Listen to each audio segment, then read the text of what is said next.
जे murder अच्छी गाँ को कड़े आपंकर रिलेटिव्स किए जाते किए जाते नणंद नणंदी बबुल आउ जड़े देढ़शुर जाए कौन पे जाते कौन पे जाइए पचारि आम कहले कि मत कहले तते किए कहला ये जिन बट मो हजबैंड केस मुझे जिन जानी मत किए कहला कौन कहला मुझे अपडेट नौ मत डेथ सर्टिफिकेट अप्लाई कर लीगल हेयर अप्लाई कर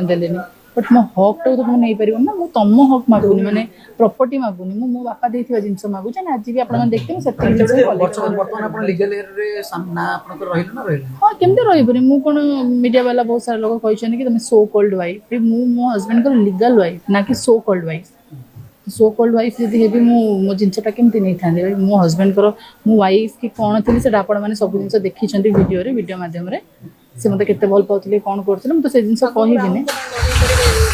सेटा तो कंटिन्यू चलो ये जिनस केस यदि इफेक्ट पकड़ाई पड़ो भी मुझे से जिनस मो हजबैंड को केस रिलेटेड भी आप किसी कथा कहूँ से अभियोग मान घर को जाइए माने आक्यूज मान घर को जाइए आदर तो मो स्वामी केस ये हम एंड बहुत लोक आसना बहुत कथा गपुंट जब मो हजबैंड को केस से क्लोज करती मुझे ही रिओपन करके आउ थे स्टार्ट कर समस्त घोषाड़ी से